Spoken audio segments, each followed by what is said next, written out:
वो पानी पतासे वाले भैया आ चुके हैं सामने, देखो। हेलो गाइज, कैसे हो आप सब? Welcome to my new blog. देखो आज जयपुर का मौसम कितना अच्छा, बारिश आ रही है। बहुत दिन हो गए थे, गर्मी बहुत ज़्यादा थी। आज आपकी बात सच हो गई, आपने बोला था ना आज बारिश आएगी। वाह, मैंने इसको बोला था कि जैसे हम लोग छत पे जाएंगे डेफिनेटली बरसात आने वाली है, और हम लोग जैसे ही छत पे आए बरसात आनी शुरू हो गई। और हम गांव से आए ना, तब भी बारिश आई थी। मतलब बारिश कम लेके आए थे। सो अभी आप लोग सोच रहे होंगे कि यार बाबू अकेला नीचे है और आप लोग छत पे हो, तो ये क्या है? तो हमने बाबू के लिए एक स्पेशल CCTV बना के रखा है। आपको दिखाया होगा ये सेटअप। हमने इसके फ़ोन में वीडियो कॉल कर लिया और मेरा फ़ोन इसके हाथ में। बाबू को हम देख सकते हैं कि क्या है, तो बीच बीच में ये चेक कर रही है। अब बाबू को लेके बिल्कुल भी रिस्क नहीं ले सकते। हाँ। बिल्कुल भी, इतना सा भी नहीं। क्योंकि एक बार हम वो चपेटे में आ चुके हैं जो शायद हमारा जैसे आप बस चले सोचोगे तो। कि ये तो छत पे, बाबू नीचे, वो ज्यादा नीचे नहीं है, बस इसके नीचे वाले फ्लोर पे। अभी वो ताऊ जी आए थे तो उनको पूछो कि ऊपर तक आते आते उनकी सांस फूल गई थी। बरसात हल्की हल्की आ रही है, आपको थोड़ी थोड़ी हवा भी आ रही होगी। वो तो किसी की भी फूल जाती है। इनसे पूछो जब ये सुबह दूध लेके आते हैं। लेकिन आज का ब्लॉग बेसिकली ब्लॉग नहीं है, एक छोटी सी अपडेट है। तो लोगों का बेसिकली एक सवाल आ रहा था कि यार जयपुर का लिविंग स्टैंडर्ड मेंटेन करने के लिए लगभग कितना खर्चा हो जाता है। इसको हम ना अलग अलग टाइप से डिवाइड कर सकते हैं, और ये डिपेंड करता है हमारे रहन सहन पर कि हम कितना खर्च करना चाहते हैं। रहन सहन पर, खाने पीने पर, और हम कैसे रहते हैं। हाँ, बेसिकली फर्स्ट थिंग जो आपका रहने के लिए लगता है वो है रेंट। तो यूजुअली अगर आप एक 2 BHK फ्लैट रेंट पर लेते हैं सिटी के अंदर, तो वो आ जाता है आपका 8 से 10 हज़ार में। मैं अनफर्निश्ड की बात कर रहा हूँ। उसके बाद में सेकंड थिंग आती है, अगर आप बाहर लेते हैं आउट ऑफ सिटी, मतलब मेन एरिया से बाहर, जैसे वैशाली है, छोटवाड़ा है, मानसरोवर है, तो वहाँ पर आपको 2 BHK मिल जाता है 6 से 8 हज़ार 10 हज़ार तक। अगर आप 3 BHK, तो महंगा ही मिलेगा। बिल्कुल, अगर आप 3 BHK लेना चाहते हैं तो यही आपको 12 से 15 हज़ार रुपये, 16 हज़ार रुपये में आपको 3 BHK मिल जाता है अनफर्निश्ड। अगर आपको फर्निश्ड लेना है तो वही 3 से 4 हज़ार रुपये उसमें ऐड हो जाते हैं। लेकिन वहाँ पर कुछ फैसिलिटीज़ मिल जाती है। फॉर एग्जांपल आपको उसमें बेड मिल जाते हैं रहने के लिए, आपको वहाँ पर कूलर मिल जाता है, फ्रीज़र मिल जाता है, आपको वॉशिंग मशीन मिल जाती है, साथ में आपको मोस्टली सोफ़ा मिल जाता है। तो अगर आप ओवरऑल देखेंगे तो ये अगर आप खुद अपने पैसे लेकर उसके बाद में खुद खरीदेंगे तो ये जो आप रेंट दे रहे हो ना उससे सस्ता पड़ेगा। लेकिन लोग कि यार क्यों मगजमारी करें, इस चक्कर में फर्निश्ड लेना पसंद करते हैं। फिर उसके बाद में बारी आती है आपका जो खर्चा होता है, आप कहाँ पर काम कर रहे हैं या फिर आपका जो वर्क लोकेशन है वो आपके रहने से कितना दूर है।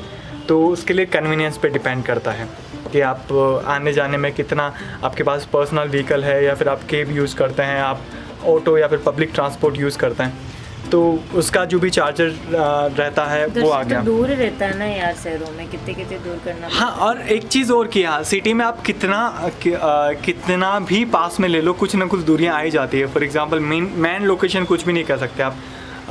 ऐसा नहीं हो सकता है कि आपने कह दिया कि हाँ भाई ये एरिया मैन है। जयपुर के सारे एरिया मेन ही होते हैं। मेन ही है। और इसके बाद में आता है आपका जो डेली खर्चे लगते हैं। फॉर एग्जांपल दूध हो गया, तो यहाँ पर गाँवों की बजाय थोड़ा सा महंगा मिलेगा।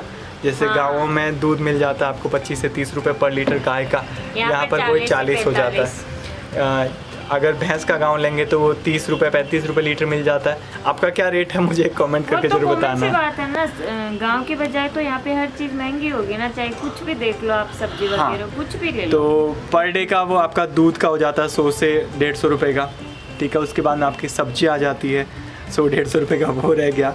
और अगर आप जयपुर जैसे सिटी में रहते हैं तो एक आपको थोड़ा सा लिविंग स्टैंडर्ड मेंटेन करके चलना होता है। तो आप बाहर जाते हैं, कुछ ना कुछ सामान लेकर आते हैं। अगर आपके घर में 2 गेस्ट आ गए तो उनके लिए रहने खाने की व्यवस्था कैसे करनी है, तो वो एक अलग से सेपरेट टेंशन हो जाती है। तो उसके लिए भी आपको कुछ, क्योंकि आप जयपुर में रहते हैं तो फिर उसके अकॉर्डिंग आपको कुछ ना कुछ खर्चा करना पड़ता है, आपको व्यवस्था करनी पड़ती है, तो उसका चार्जेस हो गया। ये ज़रूर है कि गाँवों में क्या आप किसी दुकान पे जाओगे तो क्या ही खर्चा करोगे, 500-1000 रुपये ना। यहाँ पर अगर आप किसी दुकान में घुस जाते हो या फिर किसी मॉल में घुस गए गलती से, तो फिर आपके आप एक चीज़ लेने जाओगे लेके आओगे 4-5, हाँ जुड़ जाएगी उसके साथ में। यकीन करो, जब हम जयपुर आए थे तो हमारे पास में बड़ी मुश्किल से इतना, अगर मैं ओवरऑल उस सामान की वैल्यू निकालूँ ना, तो 15 से 20 हज़ार का सामान होगा ओवरऑल। और जयपुर आने के बाद में हमने मिनिमम मान के चलो, मिनिमम तो 4 से 5 लाख रुपए की शॉपिंग कर लिया, मिनिमम बता रहा हूँ मैं अभी तक मैंने काउंट भी नहीं किया है, पूरा घर भर गया यार। इवन इससे ज़्यादा ही हो गया होगा, क्योंकि 3.5-3 लाख रुपए तो या इससे ज़्यादा मेरे स्टूडियो में लग गया। हाँ ये बात तो सच है। तो इसके अलावा हमने हम आए थे तब हमारे पास कैमरा और लैपटॉप ही तो थे, और क्या थे। बस अब देखो, तो ये ज़रूर है, एक फ़र्क हो जाता है अगर कि आपको इनका स्टूडियो देखना है तो आप कमेंट करके बताना। हम अगर आप आपको मेरा वो भी स्टूडियो दिखाएंगे। सेटअप देखना चाहते हैं कि हाँ मेरे स्टूडियो सेटअप में हम वीडियोस बनाते हैं कैसे हैं, हम एडिटिंग कैसे करते हैं, कौन से पीसीज हैं हमारे पास, स्टूडियो स्पेसिफिकेशंस क्या हैं, तो आप कमेंट कर दीजिएगा। और सबसे इम्पोर्टेंट वाली जो चीज़ रहती है जयपुर के लिविंग स्टैंडर्ड को मेंटेन करने के लिए, तो वो है कि आप जुगाड़ करके चीज़ें लें। अगर आप थोड़ा सा दिमाग लगा सकते हैं तो नई चीज़ों की बजाय, क्योंकि आप जयपुर में रह रहे हैं और आप किसी भी बड़ी सिटी में रह रहे हैं, तो आप वापस अगर उस जगह को छोड़कर जाएंगे तो वो सामान आपके लिए लेकर जाना मुश्किल होगा, तो आप उसको वहीं सेल करके जाने वाले हैं। मुश्किल हो जाएगा, तो इसके लिए बड़ी चीजें कैसे लेके जाएंगे अब। तो इसके लिए बेस्ट ऑप्शन वही होता है कि आप अलग से सेकंड हैंड ऐसी चीज़ें खरीदें जो कि एकदम नई के जैसी हो, जिसके पास किसी के पास अनयूज चीज़ें पड़ी रहती है तो वो निकालने वाला होता है, जैसे फ्रीजर हो पहले मैं गया। इनको डांटती थी, मतलब ऐसी चीजें मत लो, 5-2 रुपए का फर्क होगा, क्यों लेके आते हो। फिर ना हमने कुछ चीजें ली, वो अच्छी निकली। हाँ, तो अच्छी उसमें मिली। थोड़ा सा एकदम दिमाग लगा के थोड़ा सा रिसर्च करके अगर चीज़ें लेते हैं आप और सेकंड हैंड तो ऐसे नहीं कि देखिए उठा ली ले आए। क्योंकि आजकल धोखे बहुत ज़्यादा हो रहे हैं। सही बात तो है। हाँ, तो आप ये कर सकते हैं कि थोड़ा सा दिमाग लगा के और चीज़ें अगर लेंगे तो आपके लिए आसान हो जाएगा। अभी थोड़ा सा मौसम भी खुल गया और हमारा ज्ञान भी काफ़ी हो गया है। काफ़ी गजब वाला मौसम हो रखा है यार आज। सच में यार, बुग्गू सो रहा है, वरना मैं उसके साथ में रील्स बनाती। वो करवट चेंज कर रहा है बार बार मैं उसको देख रही हूँ, वो उठता तो मैं उसके साथ में रील तो बनाती। कितना अच्छा मौसम है, वो भी खुश हो जाता। टंकी में पानी तो देख लो आए हुए है।